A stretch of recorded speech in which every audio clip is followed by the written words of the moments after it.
ಆತ್ಮೀಯ ಸ್ಪರ್ಧಾ ಮಿತ್ರರೇ, ಮಿಸ್ಟರ್ ಎ ಹರೀಶ್ 1432 ಯೂಟ್ಯೂಬ್ ಚಾನಲ್ಗೆ ಸ್ವಾಗತವನ್ನು ಬಯಸ್ತಾ ಇದ್ದೀನಿ. ಇನ್ನು ಯಾರೆಲ್ಲ ನನ್ನ ಯೂಟ್ಯೂಬ್ ಚಾನಲನ್ನು ಸಬ್ಸ್ಕ್ರೈಬ್ ಮಾಡ್ಕೊಂಡಿಲ್ಲ, ಸಬ್ಸ್ಕ್ರೈಬ್ ಮಾಡ್ಕೊಳ್ಳಿ. ಹಾಗೆ ಮೇಲೆ ಕಾಣುವ ಬೆಲ್ ಬಟನನ್ನು ಪ್ರೆಸ್ ಮಾಡಿ ಅಂತ ಹೇಳ್ತಾ, ನಾನು ಮಾಡುವ ಎಲ್ಲ ವೀಡಿಯೋಸು ನಿಮಗೆ ನೋಟಿಫಿಕೇಷನ್ ಬರುತ್ತೆ. ಏನಪ್ಪ ಅಂದರೆ ಎಲ್ಲ ಯಾವುದೇ ಒಂದು ವಿಡಿಯೋ ಮಾಡಿದರೆ ಅದರ ಏನಂದರೆ ನಿಮಗೆ ಒಂದು ಒಳ್ಳೆಯ ಮಾಹಿತಿಯನ್ನು ಒಳಗೊಂಡಿರುತ್ತೆ. ನಿನ್ನೆ ಒಂದು ವಿಡಿಯೋ ಮಾಡಿದ್ದೆ, ನೋಟಿಫಿಕೇಷನ್ ಕಮಿಂಗ್ ಸೂನ್, ಅಂದರೆ ಲೈಕ್ ಬೇಗನೆ ನಿಮಗೆ ನೋಟಿಫಿಕೇಷನ್ ಆಗುತ್ತೆ. 2ನೇ ತಾರೀಕು ಕಾನ್ವರ್ಡ್ಸು ಏನು ಕೋರ್ಟ್ ಹಿಯರಿಂಗ್ ಇದೆ, ತದನಂತರ ನಿಮಗೆ ನೋಟಿಫಿಕೇಷನ್ ಆಗುತ್ತೆ ಅಂತ ಹೇಳಿದೆ. ಅದಕ್ಕೆ ಪಾಸಿಟಿವ್ ಕಮೆಂಟ್ಸು ಬಂತು, ನೆಗೆಟಿವ್ ಕಮೆಂಟ್ಸು ಬಂತು. ನಿಮ್ಮ ಬೆಳೆಕಾಳು ಬೇಯಿಸ್ಕೊಳ್ಳೋದಕ್ಕೆ ನೀವು ವೀಡಿಯೋಸ್ ಮಾಡ್ತೀರಾ, ವ್ಯೂಸ್ ಮಾಡ್ಕೊಳ್ಳೋದಕ್ಕೆ ವಿಡಿಯೋ ಮಾಡ್ತೀರಾ ಅಂತ ಸ್ಪರ್ಧಾರ್ಥಿಗಳು ಕಮೆಂಟ್ ಮಾಡಿದರು. ಅದ್ರ ಬಗ್ಗೆ ನಾನು ನೋ ಕಮೆಂಟ್ಸ್ ಅವ್ರಿಗೆ. ಏನಪ್ಪ ಅಂದರೆ ಇವತ್ತು ಕಮೆಂಟ್ಸ್ ಬಂದಿತ್ತು ಕೆಲವೊಂದು ಸ್ಪರ್ಧಾರ್ಥಿಗಳು, ಸರ್ ಯಾವ ಪುಸ್ತಕಗಳನ್ನು ಓದಬೇಕು, ಸ್ವಲ್ಪ ವಿಡಿಯೋ ಮಾಡಿ, ಎಲ್ಲ ಸ್ಪರ್ಧಾರ್ಥಿಗಳಿಗೆ ಹೆಲ್ಪ್ ಆಗುತ್ತೆ ಅಂತ ಹೇಳಿದ್ರು. ಆ ಕಾರಣದಿಂದ ಇವತ್ತು ಯಾವ ಪುಸ್ತಕಗಳನ್ನು ಓದಬೇಕು, ಸ್ಪರ್ಧಾತ್ಮಕ ಲೋಕದಲ್ಲಿ ಯಾರೆಲ್ಲ ತಯಾರಿ ನಡೆಸ್ತಾ ಇದ್ದೀರಾ ಅವರಿಗೆ ಯಾವ ಪುಸ್ತಕಗಳನ್ನು ಓದಬೇಕು, ಯಾವ ಪುಸ್ತಕಗಳು ತುಂಬ ಚೆನ್ನಾಗಿದೆ ಮತ್ತು ಯಾವುದು ಕಂಟೆಂಟ್ ಗುಡ್ ಓರಿಯೆಂಟೆಡ್ ಚೆನ್ನಾಗಿದೆ, ಆ ಪುಸ್ತಕಗಳನ್ನು ಇವತ್ತು ಸ್ಪರ್ಧಾರ್ಥಿಗಳಿಗೆ ತಿಳಿಸ್ತಾ ಇದ್ದೀನಿ. ಇಲ್ಲಿ ಯಾವುದೋ ನನಗೆ ಯಾರೋ ಹೇಳಿ ಮಾಡಿಸ್ತಾ ಇರೋ ವೀಡಿಯೋಸ್ ಅಲ್ಲ, ಆ್ಯಕ್ಚುಲಿ ಸ್ವಇಚ್ಛೆಯಿಂದ ಮಾಡ್ತಾ ಇರೋದು. ಮತ್ತು ನಾನು ಓದಿರುವ ಪುಸ್ತಕಗಳು ಇದೇ ಪುಸ್ತಕಗಳನ್ನು ಓದಿದ್ದೀನಿ. ಆ ಕಾರಣದಿಂದ ಸ್ಪರ್ಧಾರ್ಥಿಗಳಿಗೆ ತುಂಬ ಹೆಲ್ಪ್ಫುಲ್ ಆಗುತ್ತೆ. ಇಲ್ಲಿ ಯಾವುದೇ ಒಂದು ದುರುದ್ದೇಶದಿಂದ ನಾನು ಹೇಳ್ತಾ ಇಲ್ಲ ಪುಸ್ತಕಗಳ ಬಗ್ಗೆ. ಆ ಕಾರಣದಿಂದ ಏನಪ್ಪ ಅಂದರೆ ಇವತ್ತು ಈ ಪುಸ್ತಕಗಳ ಬಗ್ಗೆ ಅಂದರೆ ಸ್ಪರ್ಧಾರ್ಥಿಗಳಿಗೆ ಮಾಹಿತಿ ಕೊಡ್ತಾ ಇದ್ದೀನಿ. ಇವು ಕರ್ನಾಟಕದ ಟಾಪ್ ಪುಸ್ತಕಗಳಂತಲೇ ಅಂದ್ಕೊಂಡಿದ್ದೀನಿ ನಾನು. ಬಟ್ ಅದರ ರಿಲೇಟೆಡ್ ನಿಮಗೆ ಮಾಹಿತಿ ಕೊಡ್ತಾ ಹೋಗ್ತೀನಿ.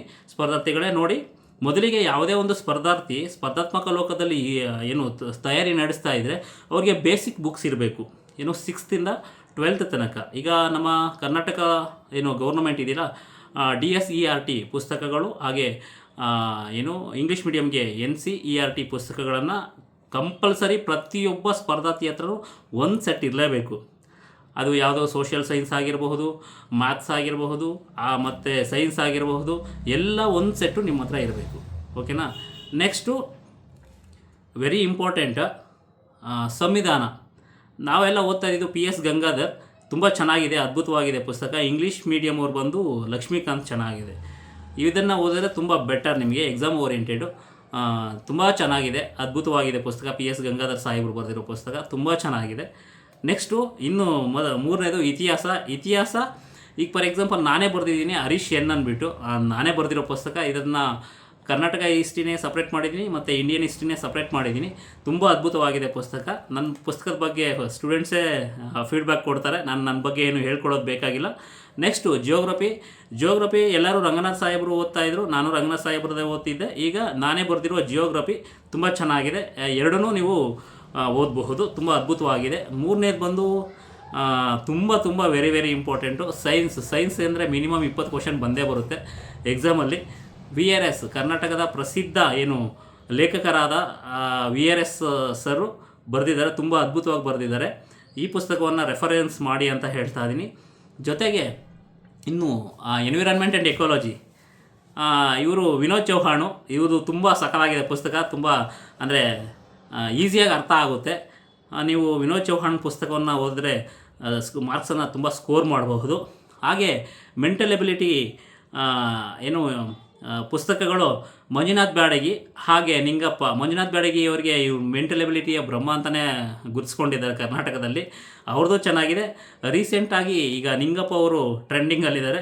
ಇವೆರಡು ಪುಸ್ತಕದಲ್ಲಿ ಯಾವುದನ್ನು ತಗೊಂಡು ಓದಿ, ತುಂಬ ಅದ್ಭುತವಾಗಿದೆ. ಹಾಗೆ ಕನ್ನಡ ಗ್ರಾಮರ್, ನಾನು ಓದ್ತಾ ಇದ್ದು ಕನ್ನಡ ಪರಿಷತ್ತಿನ ಏನೋ ವ್ಯಾಕರಣ ದರ್ಪಣ ಪುಸ್ತಕ ಓದ್ತಾ ಇದ್ದೆ.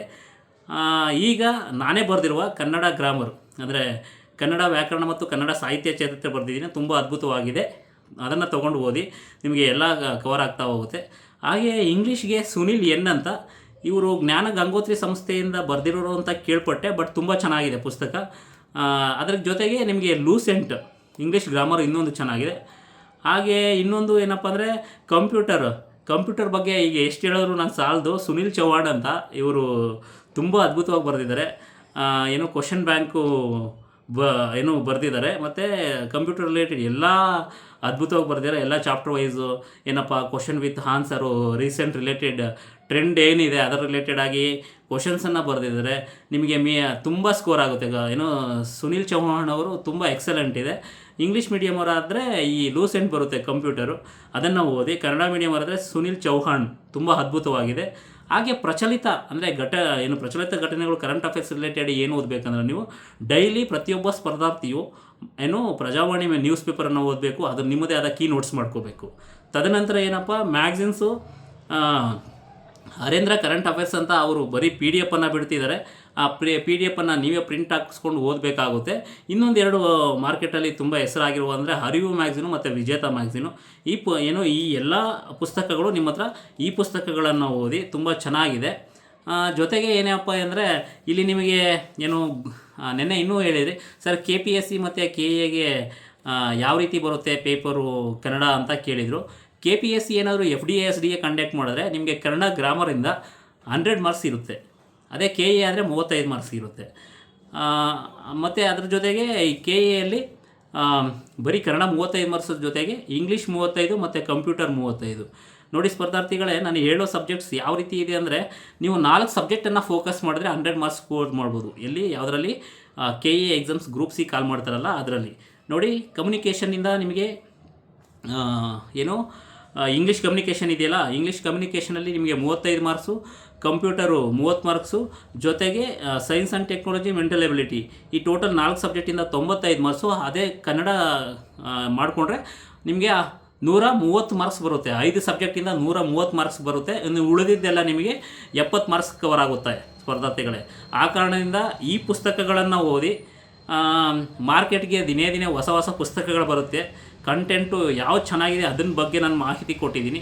ನಾನು ಇಲ್ಲಿ ನಿಮಗೆ ಯಾವ ಆಥರ್ ಬೇಕೋ ಆ ಪುಸ್ತಕವನ್ನು ತಗೊಳ್ಳಿ. ಬಟ್ ಸ್ಪರ್ಧಾರ್ಥಿಗಳಿಗೆ ತುಂಬ ಹೆಲ್ಪ್ಫುಲ್ ಆಗಿರೋ ಪುಸ್ತಕಗಳ ಬಗ್ಗೆ ನಾನು ಇವತ್ತು ಮಾಹಿತಿಯನ್ನು ಕೊಟ್ಟಿದ್ದೀನಿ.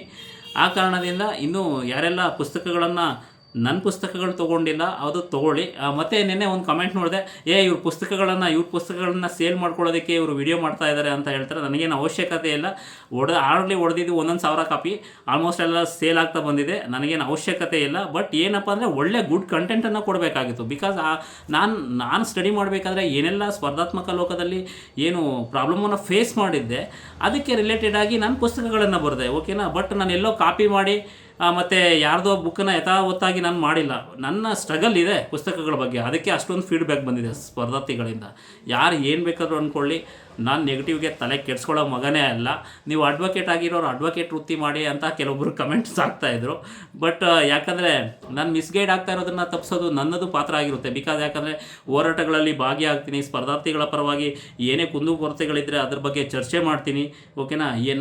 ನಾನು ಯಾರಿಗೂ ಎದುರೋ ಮಗ ಅಲ್ಲ. ಫಸ್ಟ್ ಆಫ್ ಆಲ್ ನೀವು ಯಾವುದೇ ಕಮೆಂಟ್ ಹಾಕ್ಕೊಳ್ಳಿ, ನಾನು ತಲೆ ಕೆಡಿಸ್ಕೊಳ್ಳೋದಿಲ್ಲ. ನೋಡಿ ತಿಪ್ಪೆಯಲ್ಲಿರೋ ಹುಳು ಬಂದು ಯಾವಾಗಲೂ ತಿಪ್ಪೆಯಲ್ಲೇ ಇರುತ್ತಂತೆ. ಆ ಕಾರಣದಿಂದ ಹೇಳ್ತೀನಿ. ಇನ್ನೊಂದೇನೆಂದರೆ ನಾವು ಬೆಳೀತಾ ಇದ್ದರೆ ನಮ್ಮನ್ನು ಕಾಲು ಎಳೆಯೋರು ಸಾಕಷ್ಟು ಜನ ಇರ್ತಾರೆ. ನನಗೆ ಅದ್ರ ಬಗ್ಗೆ ಚಿಂತೆ ಇಲ್ಲ. ಏನಂದರೆ ನನಗೆ ಸ್ಪರ್ಧಾರ್ಥಿಗಳಿಗೆ ಒಳ್ಳೆಯ ಮಾಹಿತಿಯನ್ನು ಕೊಡಬೇಕು. ಈಗ ಫಾರ್ ಎಕ್ಸಾಂಪಲ್ ನಮ್ಮ ಬಗ್ಗೆ ನಮಗೆ ಒಂದು ಕ್ಲಾರಿಟಿ ಇರೋದಿಲ್ಲ ಸ್ಪರ್ಧಾರ್ಥಿಗಳಲ್ಲೇ. ಇನ್ನು ಸರ್ಕಾರ ದಿನೇ ದಿನೇ ಒಂದೊಂದು ಚೇಂಜಸ್ ಮಾಡ್ತಾ ಇರುತ್ತೆ, ಒಂದೊಂದು ಸ್ಕೀಮ್ ತರ್ತಾ ಇರುತ್ತೆ. ಅವರು ಒತ್ತಡಗಳು ಇರುತ್ತೆ, ನಮಗೂ ಒತ್ತಡಗಳಿರುತ್ತೆ. ನಾವು ಅಂದ್ಕೊಂಡಿದ್ದು ಏನಪ್ಪ ಅಚೀವ್ ಮಾಡೋಕ್ಕಾಗುತ್ತೆ. ಕೆಲವೊಬ್ಬರು ಮಾಹಿತಿ ಕೊಡ್ತಿರ್ತೀನಿ, ಏನೇನೋ ಕತೆ ಹೊಡಿತಿರ್ತಾರೆ. ಬ್ಯಾಡ್ ಕಮೆಂಟ್ಸ್ ಹಾಕೋದು ಬಿಡಿ. ಓಕೆನಾ. ನಾನು ಯಾರಿಗಾದ್ರೂ ಏನಾದ್ರು ತೊಂದರೆ ಕೊಟ್ಟಿದ್ದೀನಾ? ಇಲ್ವಲ್ಲ. ಯಾಕೆ ಬ್ಯಾಡ್ ಕಮೆಂಟ್ಸ್ ಹಾಕ್ತೀರಾ? ನನಗೆ ಯಾರೋ ಗೊತ್ತೇ ಇಲ್ಲ. ಅದು ಐಡಿಗಳೆಲ್ಲ ಬ್ಯಾಡ್ ಕಮೆಂಟ್ಸ್ ಬರುತ್ತೆ. ಅದ್ರ ಬಗ್ಗೆ ತಲೆ ಕೆಡಿಸ್ಕೊಳ್ಳೋದಿಲ್ಲ. ಬಿಕಾಸ್ ನಾನು ಯಾವತ್ತೂ ಸ್ಪರ್ಧಾರ್ಥಿಗಳ ಪರವಾಗಿ ಹೇಳ್ತೀನಿ, ಸ್ಪರ್ಧಾರ್ಥಿಗಳ ಪರವಾಗಿ ಹೋರಾಟ ಮಾಡ್ತೀನಿ ಅಂತ ಹೇಳ್ತಾ ಇದ್ದೀನಿ. ಹೆಚ್ಚಿನ ಮಾಹಿತಿ ಏನೇ ಬೇಕಾದರೂ ಸ್ಪರ್ಧಾರ್ಥಿಗಳು ಸ್ಟಡಿ ರಿಲೇಟೆಡ್ ಆಗಿರ್ಬೋದು, ಯಾವುದೇ ಕುಂದುಕೊರತೆಗಳ ಬಗ್ಗೆ ಆಗಿರ್ಬೋದು, ನಿಮ್ಮ ಯಾವ ರೀತಿ ಸ್ಟಡಿ ಮಾಡಬೇಕು, ಈ ಮೆಟೀರಿಯಲ್ಸ್ ಹೇಳಿದ್ದೀನಿ. ಇದ್ರ ಬಗ್ಗೆ ಫೋಕಸ್ ಮಾಡಿ. ಎಕ್ಸಾಮ್ಸ್ ಕಾಲಾಗುತ್ತೆ, ಸ್ವಲ್ಪ ಡಿಲೇ ಆದರೂ ಆಗಬಹುದು. 2ನೇ ತಾರೀಕು ಏನಾಗುತ್ತೆ ನೋಡೋಣ, ಅದ್ರ ಮೇಲೆ ಡಿಸಿಷನ್ ತೊಗೊಳ್ಬೇಕು. ಆ ಕಾರಣದಿಂದ ಹೇಳ್ತಾ ಇದ್ದೀನಿ ಸ್ಪರ್ಧಾರ್ಥಿಗಳೇ, ನೀವು ಸ್ಟಡಿ ಮಾಡ್ತಾಯಿರಿ. ಯಾವುದೇ ಕಾರಣಕ್ಕೂ ನಿಮ್ಮ ಧೈರ್ಯವನ್ನು ಕಳ್ಕೊಳ್ಳೋಕೆ ಹೋಗಬೇಡಿ. ಎಕ್ಸಾಮ್ಸ್ ಕಾಲಾಗುತ್ತೆ. ಹೇಳ್ತಿರ್ತಾರೆ ಎಕ್ಸಾಮ್ ಅದು ಪರ್ಫೆಕ್ಟ್ ಡಾಟಾ ಕೊಡಬೇಕಂತೆ. ಅವರಿಗೆ ಪರ್ಫೆಕ್ಟ್ ಡಾಟಾ ಕೊಡಬೇಕಾದ್ರೆ ಅವ್ರಿಗೆ ಗೊತ್ತಿಲ್ಲ ಅವ್ರ ಲೈಫ್ ಬಗ್ಗೆ ಪರ್ಫೆಕ್ಟ್ ಡಾಟಾ ನಾವೇನು ಮಾಡ್ತಾ ಇದ್ದೀವಿ ಅಂತ. ಅವ್ರಿಗೆ ಎಲ್ಲೋ ಕೂತ್ಕೊಂಡು ಬ್ಯಾಡ್ ಕಮೆಂಟ್ಸ್ ಹಾಕೋದಲ್ಲ, ಈ ರೀತಿ ಡೇರಿಂಗಾಗಿ ಬಂದು ಮಾತಾಡಬೇಕು. ಓಕೆನಾ. ಹೋರಾಟದಲ್ಲಿ ಭಾಗಿಯಾಗಬೇಕು. ಸ್ಪರ್ಧಾರ್ಥಿಗಳಿಗೆ ಸ್ಫೂರ್ತಿಯಾಗಿರಬೇಕು. ಎಲ್ಲೋ ಕೂತ್ಕೊಂಡು ಅವಕ್ಕೆಲ್ಲ ನಾವು ತಲೆ ಕೆಡಿಸ್ಕೊಳ್ಳೋದಿಲ್ಲ. ಏನಪ್ಪ ಅಂದರೆ ಸ್ಪರ್ಧಾರ್ಥಿಗಳಿಗೆ ನಾನು ಮತ್ತೆ ಪದೇ ಹೇಳ್ತಾ ಇದ್ದೀನಿ, ಕಮ್ಯುನಿಕೇಷನ್ ಪೇಪರ್ ಇದೆಯಲ್ಲ ಅದು 100 ಮಾರ್ಕ್ಸು, ಮತ್ತು ಮೆಂಟಲ್ ಎಬಿಲಿಟಿ ಮತ್ತು science and technology 30. Total 130 marks. 5 ಸಬ್ಜೆಕ್ಟನ್ನು ಓದೋದ್ರಿಂದ ನಿಮಗೆ ಕವರ್ ಆಗುತ್ತೆ ಸ್ಪರ್ಧಾರ್ಥಿಗಳೇ. ಇನ್ನೂ ಯಾರು ಓದೋಕ್ಕೆ ಸ್ಟಾರ್ಟ್ ಮಾಡಿಲ್ಲ, ಎಕ್ಸಾಮ್ ಆದಮೇಲೆ ಓದ್ಕೊಳ್ಳೋಣ, ಎಕ್ಸಾಮ್ ಆದಮೇಲೆ ಏನೋ ನೋಟಿಫಿಕೇಷನ್ ಆದಮೇಲೆ ಓದೋಣ, ಇವನ್ನೆಲ್ಲ ಬಿಟ್ಬಿಡಿ ಸೈಡಿಗೆ, ನಿಮ್ಮ ಎಕ್ಸ್ಟ್ರಾ ಆಕ್ಟಿವಿಟೀಸನ್ನೆಲ್ಲ ಬಿಟ್ಬಿಡಿ. ಬಟ್ ಸ್ಟಡಿ ಕಡೆ ಫೋಕಸ್ ಮಾಡಿ. ನೋಟಿಫಿಕೇಷನ್ಸ್ ಆಗುತ್ತೆ, ಯಾವುದೋ ಒಂದು ಧೈರ್ಯನ ಕಳ್ಕೊಳ್ಳದೆ ಸ್ಟಡಿ ಮಾಡಿ ಅಂತ ಹೇಳ್ತಾ ಇಂದಿನ ವಿಡಿಯೋವನ್ನು ಮುಕ್ತಾಯಗೊಳಿಸ್ತಾ ಇದ್ದೀನಿ ಸ್ಪರ್ಧಾರ್ಥಿಗಳೇ. ಧನ್ಯವಾದಗಳು ಎಲ್ಲರಿಗೂ.